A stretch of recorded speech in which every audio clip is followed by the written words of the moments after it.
Bonjour, chers téléspectateurs, bien-aimés dans le Seigneur. Ravi de vous retrouver pour ce nouveau numéro d'une demi-heure de silence, pour examiner, comme toujours, les paroles de la prophétie. Et aujourd'hui, ça sera une suite logique, parce que nous allons reparler des solennités sabbatiques, mais dans leur portée prophétique. Mais cette fois-ci, avec une petite plus-value, vous allez comprendre qu'il s'agira des années de grâce et de l'entrée dans le jour de vengeance. C'est toujours avec le même invité que nous allons examiner ces paroles de la prophétie, et il s'agit du Dr King Fortuné. Docteur, bonjour. Bonjour monsieur le journaliste. Merci de revenir sur le plateau d'une demi-heure de silence. Et comme je l'ai annoncé aux téléspectateurs, que ça sera une suite logique. Suite logique, nous revenons parce que lorsqu'il y a réaction des examinateurs qui ne sont pas sur le plateau, qui sont ailleurs, c'est normal que nous revenions. Mais on ne va pas revenir comme ce mot voudrait, traîner sur ce que nous avons dit, mais nous allons ajouter certaines choses, assurément que nous répondrons à certaines préoccupations au fur et à mesure.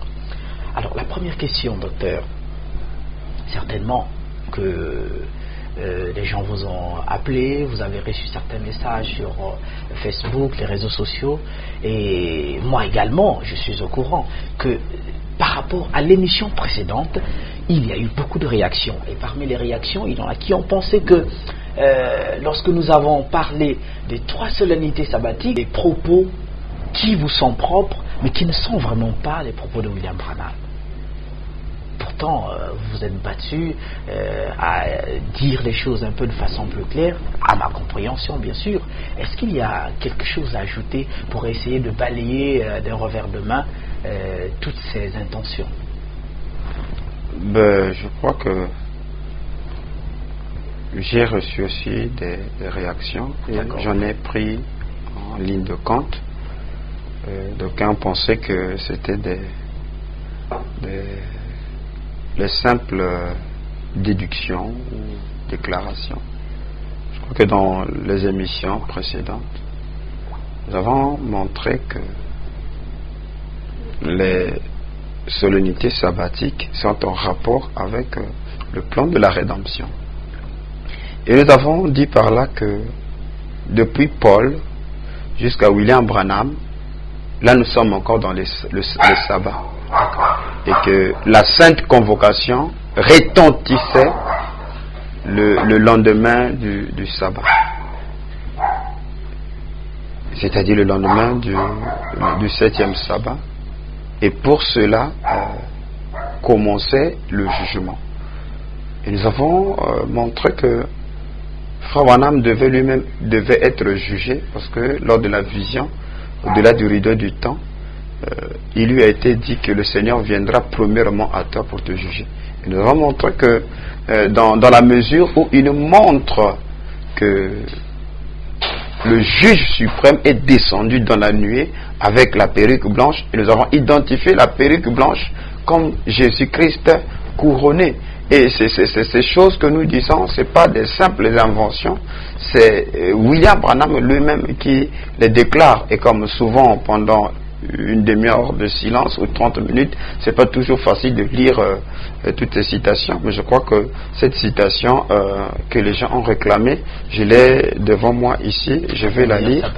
Et Frère Branham dit cela dans la prédication, j'avais entendu, mais maintenant j'ai vu, le paragraphe 209, en parlant de la nuée. Le prophète a dit, combien d'entre vous reçoivent les bandes? Avez-vous entendu parler de messieurs? Quelle heure est-il? Ces magazines et tout ça, n'avons-nous pas montré ça 1 an avant que cela arrive? La science ne sait pas quoi répondre à ce sujet. Il y avait là le Seigneur Jésus couronné, avec cette perruque blanche sur la tête, comme vous le voyez dans la Bible, dans Apocalypse 1 et dans Daniel. le juge suprême du ciel et de la terre. Juste là, même la science ne peut pas voir ce qu'il en est. Et à l'observatoire là-bas, à l'université de l'Arizona et un peu partout au Mexique, ils font des recherches, ils en font depuis 2 ans. Et vous, à l'avance, ça vous avait été dit que cela allait arriver. Donc, vous voyez, c'est un nuage mystérieux. La science n'a pas pu identifier ce que cela est. Mais William Branham, lui, qui est le prophète, qui a été averti avant que cet événement ne puisse avoir lieu, il nous fait savoir ici, il y avait là le Seigneur Jésus couronné avec la perruque sur sa tête. Donc, en nous ramenant directement dans la Bible, dans Apocalypse chapitre 1 et Daniel chapitre 7, Frère Branham fait allusion ici au placement des trônes. Et lorsque les trônes sont placés, c'est l'ancien de jour qui vient s'asseoir. Qui, sur ces trônes-là, est celui qu'on appelle Melchisédek, l'ancien de jour, c'est le maître des temps. Celui qui n'a ni commencement, ni fin. Celui dont l'origine remonte aux temps anciens, au jour de l'éternel. Justement, vous parlez de Melchisédek. Il y en a qui se demanderont, c'est qui ou c'est quoi Melchisédek, l'ancien des jours. Vous voyez que ce sont des expressions un peu qui ont l'aspect codé. Y a-t-il possibilité de dire un mot là-dessus, sur Melchisédek, sur l'ancien des jours? Bon, mais Melchisédek, je crois que parmi les formes, les 7 formes par lesquelles Dieu visita Abraham, il y avait une forme dont Dieu, sous la forme d'un sacrificateur, appelé sacrificateur du Dieu très haut, et que l'apôtre Paul vient faire allusion dans, je crois, Hébreux chapitre 7, que ce Melchisédek qui était venu avec un ordre sacerdotal qui n'a ni commencement ni fin de jour. Donc c'est une personne mystérieuse et c'est le même être qui a été vu dans des visions par des prophètes de l'Ancien Testament. D'accord, donc en un mot, on dirait que c'est l'éternel Dieu, c'est Yahvé, c'est Elohim, sous d'autres sous une autre forme, effectivement, parce que Michée dit que celui dans l'origine remonte aux temps anciens, au jour d'éternité. Donc Melchisédek n'a ni commencement ni fin. D'accord, parlons toujours de ce Melchisédek. Quel rapport y a-t-il entre la venue de, puisque vous avez parlé de lui, vous avez parlé de la venue, et entre la venue de ce Melchisédek et le jugement, puisque nous sommes, pour rappel, nous sommes dans la fin des années de grâce et l'entrée en vigueur des jours de vengeance. Il y a quel rapport Mais même le lien se situe au niveau de la perruque. Parce que c'est la perruque blanche qu'il identifie directement dans Apocalypse chapitre 1er. Et le chapitre 1er, là, nous voyons que ses cheveux étaient blancs comme la laine. Et Frère Branham, en rapport à cela, il nous montre la nuit, il montre que ce qui est blanc, c'est la perruque. Et dans Daniel 7, cette perruque-là, c'est l'ancien des jours. Donc cet ancien des jours, ce n'est autre que Melchisédek, celui qui n'a ni commencement, ni fin. Celui dont l'origine remonte aux temps anciens. Et d'ailleurs, Jésus-Christ à la croix a plus parlé de la seconde venue qu'à sa mort à la croix. Et toutefois que les prophètes faisaient allusion de la venue de l'Éternel ou du Seigneur dans les nuées, cette prophétie se rapportait avec la seconde venue. D'accord. Et quand il vient à la seconde venue, c'est pour venir annoncer un jugement. Oui, et parlons effectivement de la seconde venue. Je vais repartir un peu dans la Bible, notamment dans Matthieu chapitre 17, à partir du 6e verset. Je vais le citer. Comme il parlait encore, une nuée lumineuse les couvrit. Et voici une voix je reprends s'il vous plaît. Et voici une voix fit entendre de la nuée ces paroles. Celui-ci est mon fils bien-aimé, en qui j'ai mis toute mon affection. Écoutez-le. Fin de citation. Docteur, est-ce que ce verset biblique est-ce que vous venez de dire au sujet de Melchisédek, par rapport au à la sujet de la nuée, nuée, la perruque, est-ce qu'il y a vraiment un rapport? Bon, mais je crois que dans Matthieu 17, effectivement, il y a eu présence de la nuée. Mais que dit Frère Branham par rapport à cette écriture? Parce que la parole vient à un prophète. Oui. Et le prophète, il est le révélateur de la parole. C'est même lui l'interprète de la parole dans sa saison. Frère Branham, quand il prend Matthieu 17, il nous montre que ce qui se manifeste sur la haute montagne n'était qu'une prélude, c'est-à-dire de la venue du Seigneur.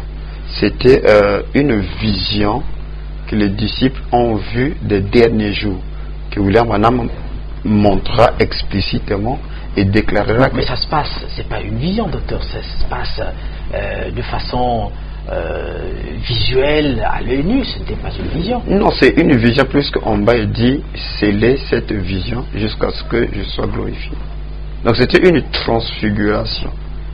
Et après, ils ont vu une nuée. Donc c'était pas un événement charnel. C'était une vision. En bas, là-bas, vous allez voir que c'est une vision.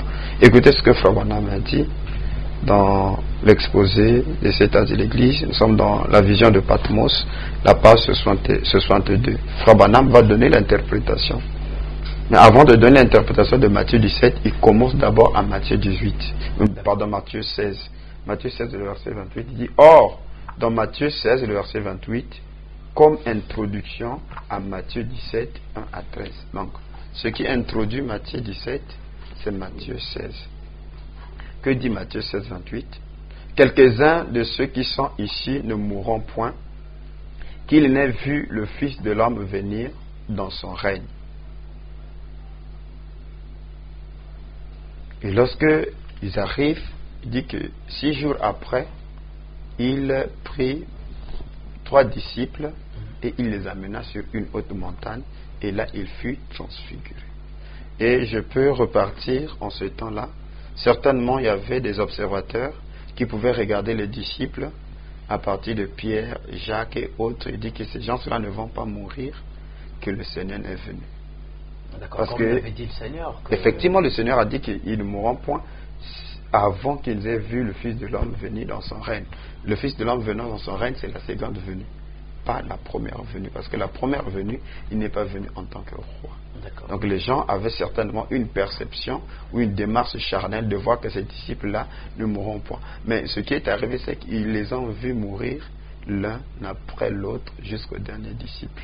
Vous voulez dire que cette vision et cette déclaration du Seigneur n'a jamais eu lieu? Non, son accomplissement se trouve 6 jours après, c'est-à-dire le 7e jour. Voilà pourquoi Frère Branham expliquera l'événement. Je vous en prie, 6 jours après, il est bien question de la mort, de la mort physique. Donc il leur dit que quelques-uns d'entre vous ne mourront point. Et vous voulez nous dire que 6 jours après que cela ait lieu, voilà pourquoi c'est pas vous l'interprète de la parole, c'est William Branham. D'accord. Il dit que Matthieu 16, 28 comme introduction à Matthieu 17, 1 à 3. Il dit c'est exactement ce que les 3 apôtres ont vu, 2 points, l'ordre de sa seconde venue. Ils l'ont vu transfiguré au sommet de la montagne. Son vêtement étincelant de blancheur et son visage brillait comme le soleil à son zénith. Et là, comme il est apparu, il y avait Moïse et Élie de chaque côté de lui. C'est exactement ainsi qu'il revit.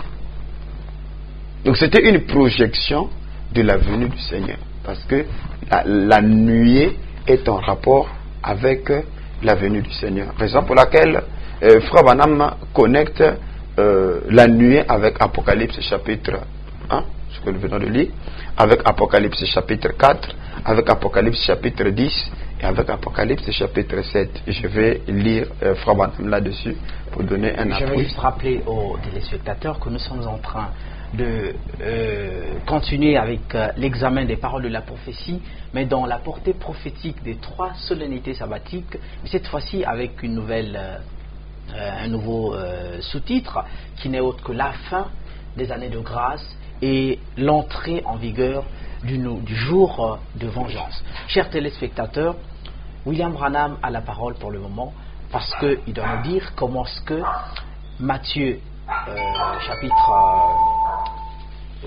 je regarde mes notes, chapitre 17 que nous venons de lire, a eu son accomplissement 6 jours après, alors qu'il était question de la mort de disciples, mais parmi ces disciples, tous les disciples ne devaient pas mourir, qu'il devait avoir quelques-uns. Donc c'est William Branham qui a la parole pour nous mettre à la page. Ok, Frère Branham dit dans la brèche entre les 7 âges de l'Église et les 7 sceaux, le paragraphe 45, il dit ceci. Or, tous les mystères, ce serait le moment où ils s'accompliraient à la proclamation de ce messager. Donc, il y a l'ange qui est sur la terre et un autre ange, un messager puissant descend. Vous voyez? Cet ange-ci était un ange terrestre, un messager terrestre. Mais en voici un qui descend du ciel avec un arc-en-ciel, virgule, une alliance. Vous voyez, ça ne peut être que Christ. Donc Apocalypse 10, il y a la présence de la nuée.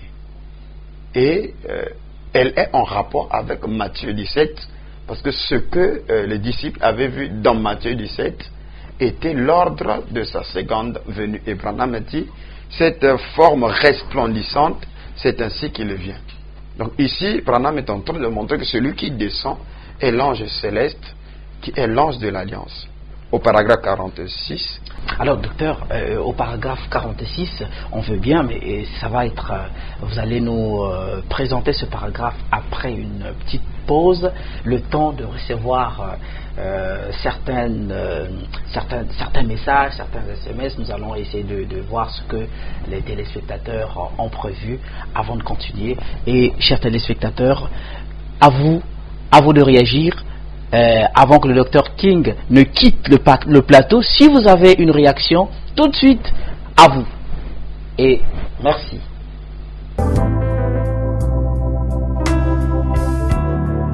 Une demi-heure de silence, un grand rendez-vous autour du message prophétique du temps de la fin avec le Dr King Fortuné de White Eagle Tabernacle de Pointe-Noire. Retrouvez les enseignements du Dr King sur Facebook et YouTube, mais aussi sur notre site www.unedemiheurесdesilence.com. Une demi-heure de silence, l'action dans le calme.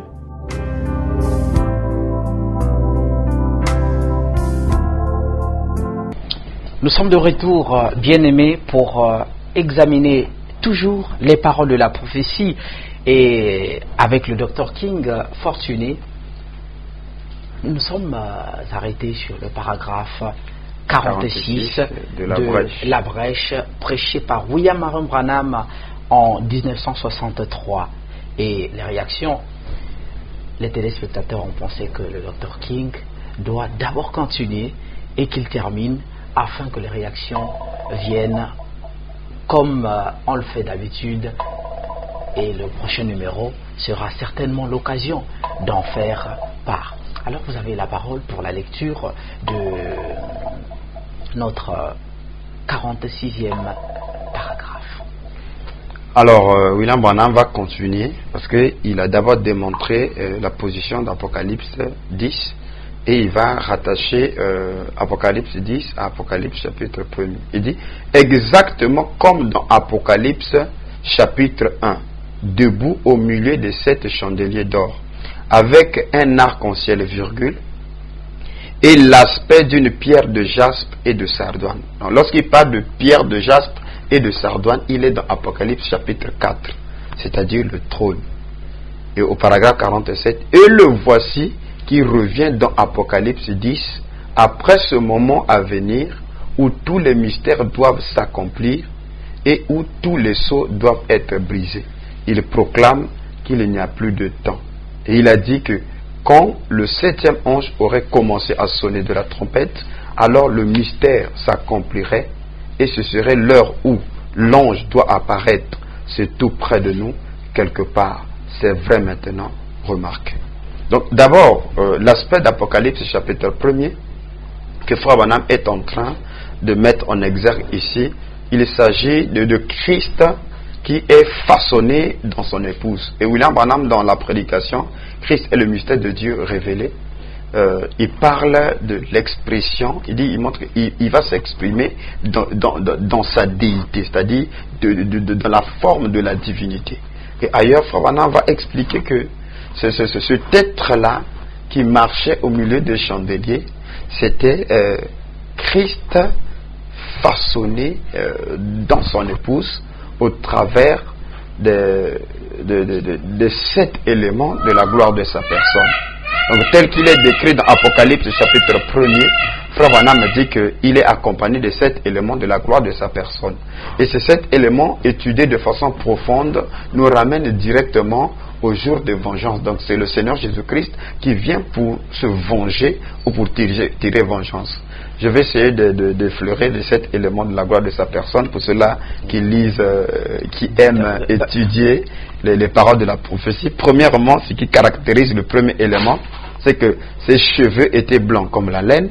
Et à partir de ce premier élément, Frère Branham identifie cela au juge suprême en rapport avec la nuit.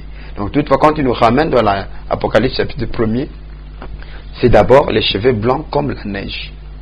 Deuxièmement, ses yeux comme du feu. Et nous avons un sujet que nous allons développer cela. Et dans quelle mesure cette écriture s'accomplit dans le ministère de William Branham avec le songe que Billy Paul avait fait. Voyons Frère Branham rentrant dans la salle, dans l'église, avec ses yeux qui étaient en flammes de feu. Et il dit que vous devez sortir de l'église parce que avant l'aube, le Seigneur Jésus-Christ viendra. Bref, donc voilà le deuxième élément de la gloire de sa personne. Le troisième élément, les pieds étaient d'airain. Et Frère Branham, dans l'exposé, il nous ramènera toujours que le rein, c'est aussi le jugement comme l'autel d'airain. 4. La voix était comme le bruit des grandes eaux. Nous étudierons la voix des grandes eaux. C'est toujours la voix des multitudes, la voix du jugement. Il y avait dans sa main droite les 7 étoiles. Nous sommes en train d'analyser le point sur les 7 étoiles qui sont les 7 sacrificateurs qui sonnent les trompettes pour amener les années de grâce ou le repos. Mais le rejeter aussi, c'est toujours le jugement. 6. L'épée à 2 tranchants qui sortait de sa bouche. C'est toujours l'épée qui vient juger. 7. Son visage était comme le soleil. Ce qui nous ramène directement à Matthieu 17, quand son visage étincelait, son vêtement blanc comme la neige. C'est l'introduction au jour de vengeance. Donc, ces 7 éléments étudiés de façon profonde nous renvoient directement au jour de vengeance. Et je crois que nous sommes dans ce jour de vengeance. Donc, Frère Branham, quand il lit Apocalypse chapitre 1er à la nuit, il ajoute la position des juges anglais. Il dit que, souvenez-vous que les juges anglais, lorsqu'ils montaient pour prononcer le jugement, ils portaient la perruque blanche. C'est là que Frère Branham identifie la nuée comme étant le juge suprême. C'est la raison pour laquelle moi je crois fermement, lorsque Frère Branham identifie que c'est le juge suprême, c'est qu'il y a un jugement. Parce qu'il ne peut pas y avoir la descente du juge s'il n'y a pas un jugement. Parce qu'à l'Est, lorsqu'on a vu la descente de l'agneau, c'est qu'il ne peut pas y avoir un agneau sans sacrifice ou l'expiation des péchés. Oui, mais en identifiant la descente de la nuée comme étant, en liant ces deux événements, la nuée et le jugement, on ne voit pas le Christ venir lui-même exercer ce jugement. Mais c'est d'étudier comment, à travers le message, ce jugement-là s'exercera. Jésus a dit que je ne suis pas venu pour juger le monde, mais la parole que j'annonce, c'est celle qui jugera. Donc c'est la parole qui juge, voyez-vous.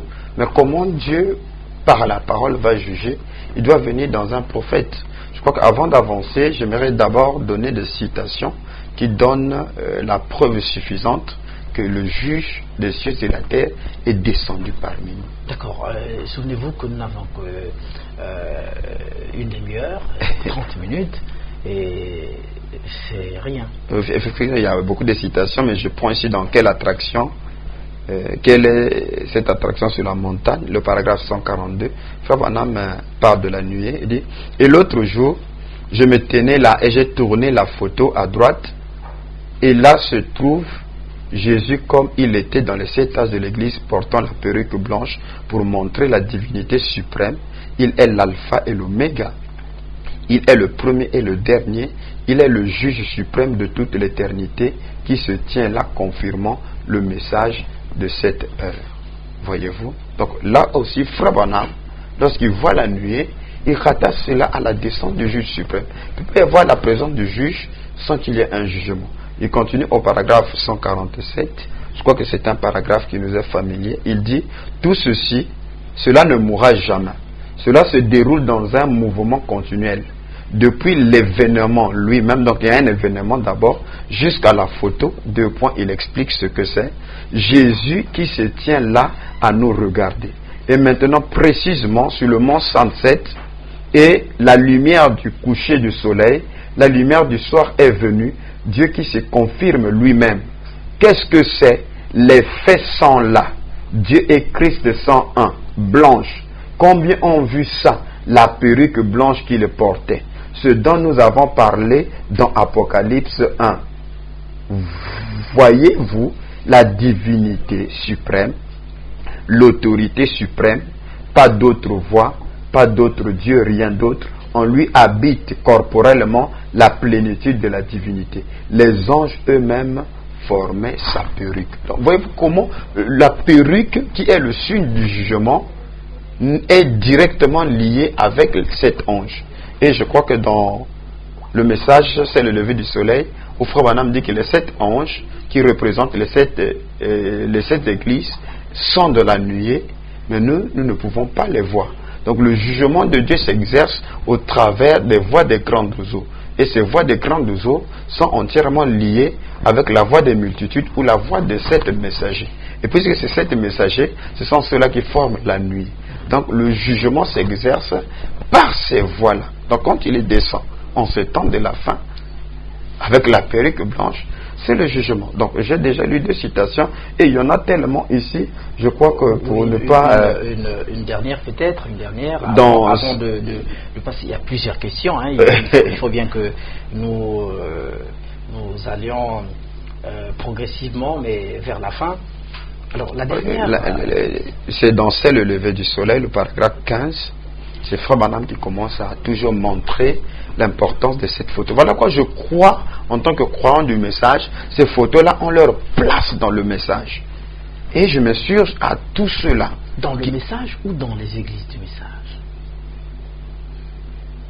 Le message est prêché dans les églises du message. Pas forcément. Mais si vous ne prêchez pas le message dans sa plénitude, vous devenez une dénomination, quoique vous aviez des brochures.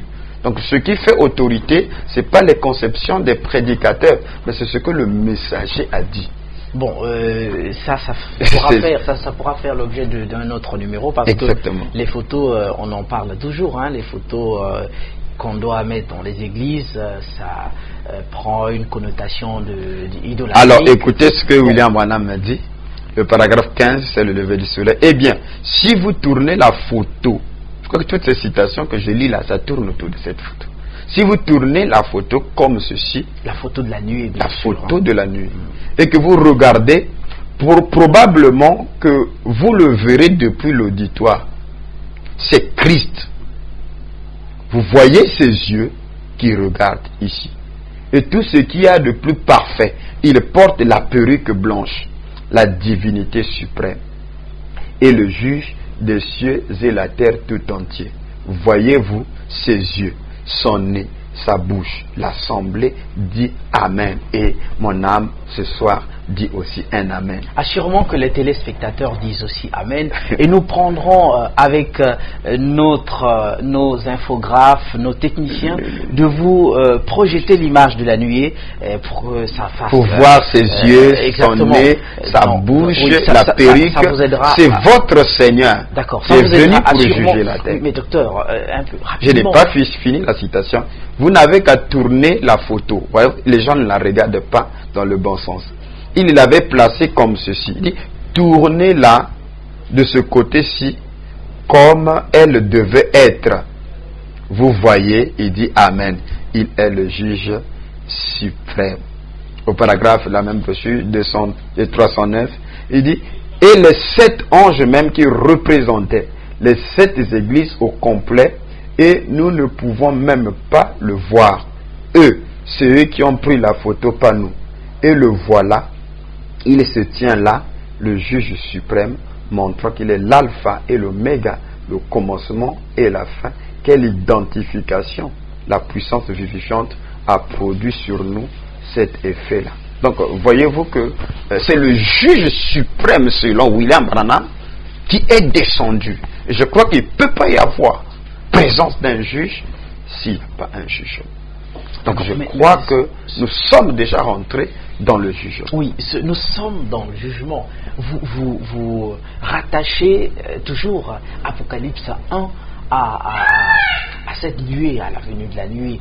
Mais Jésus qui arrive, vous insistez que Jésus qui arrive se forme de juge. Mais ce jugement, il l'exerce.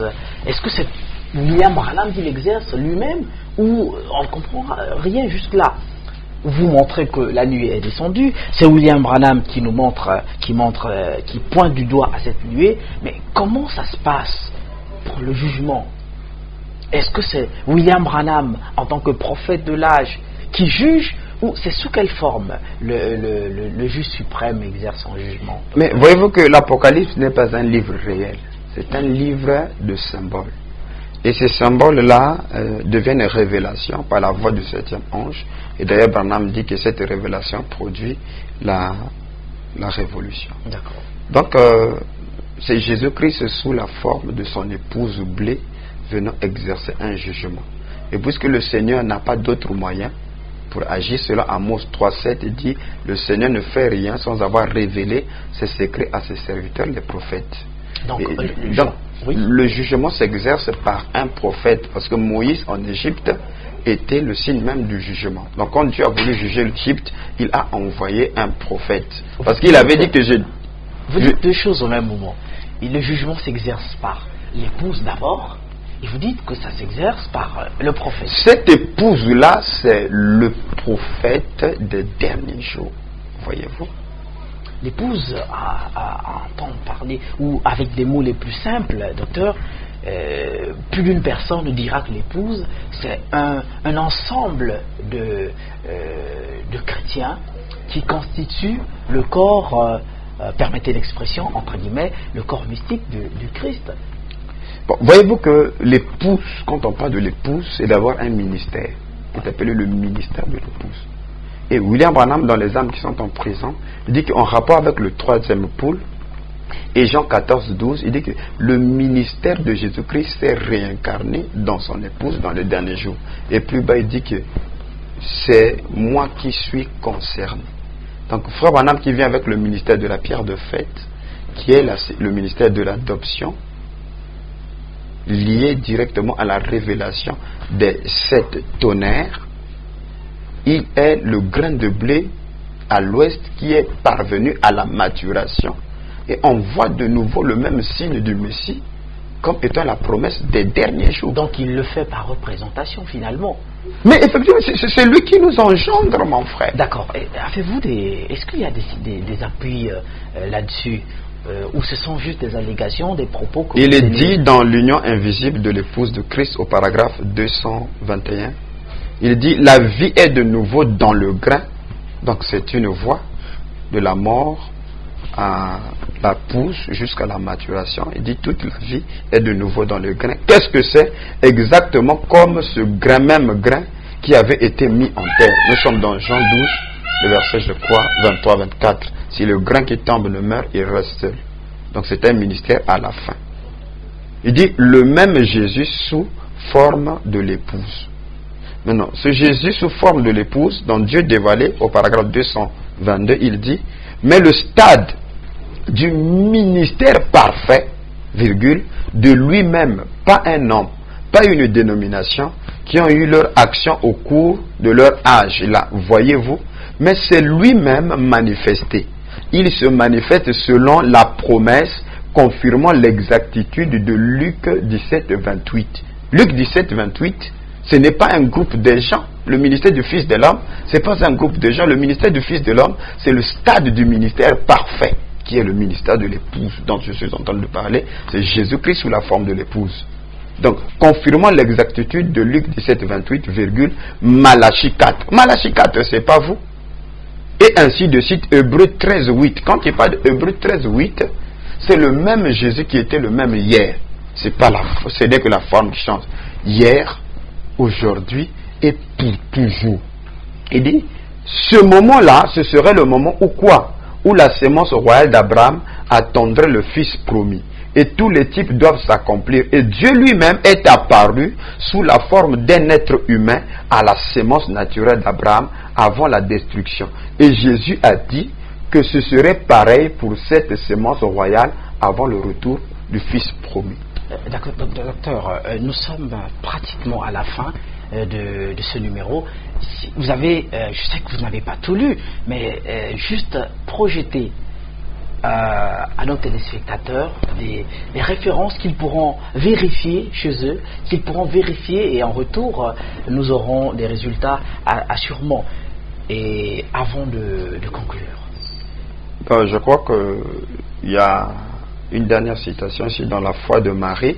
C'est pour montrer dans quelle mesure où Dieu exerce ce jugement par le prophète. D'accord, mais avant de terminer, je dois signifier que ici, un jour, vous avez dit que William Branham lui-même devait se faire juger. Alors, il y a comme une petite contradiction. William Branham qui exerce le jugement en tant que prophète, par ricochet au nom de l'épouse, parce que lui, il serait arrivé à maturité, mais il y a William Branham, le même William Branham, qui doit se faire juger lui-même.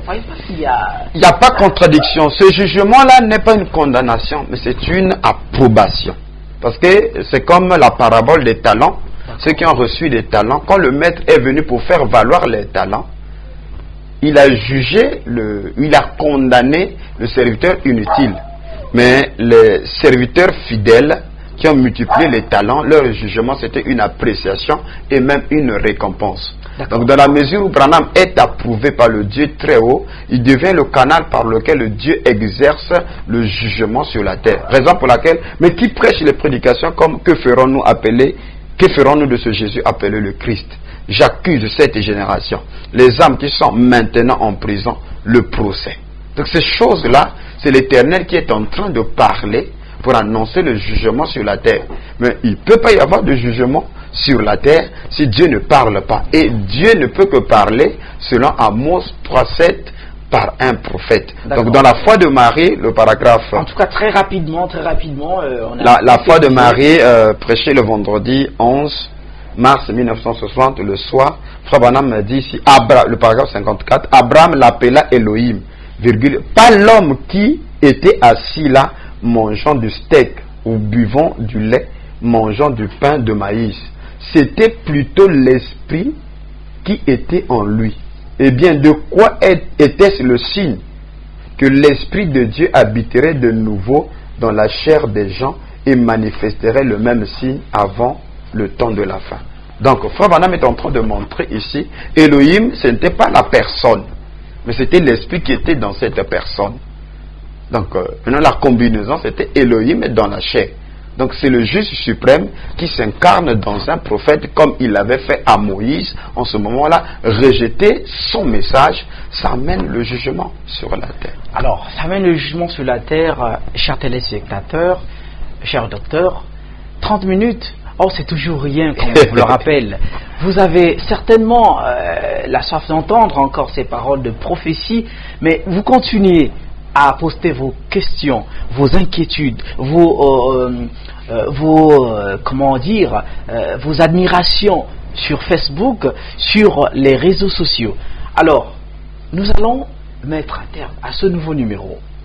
Mais nous revenons au très prochain numéro pour faire encore une fois donner une suite, parce que nous parlerons toujours du jugement, mais cette fois-ci un jugement qui va intéresser non pas seulement j'allais dire les chrétiens, mais aussi le monde entier. Est-ce que ce jugement dont il est question parle simplement de William Branham et les siens, ou il s'agit du monde entier? Chers téléspectateurs, alors c'est promis, avec le Dr King, dans le tout prochain numéro, nous parlerons toujours du jugement et dans les 3 solennités sabbatiques, mais dans leur portée prophétique. Ça, c'est pour très bientôt. Tenez-vous bien. Dr King, le rendez-vous est pris. Alors, préparez-vous pour parler du jugement aux téléspectateurs, puisque vous nous laissez entendre que le temps n'est plus, le jugement, tout est fini. Alors, il s'agira du jugement, comme promis, et à très bientôt. Merci. À vous aussi.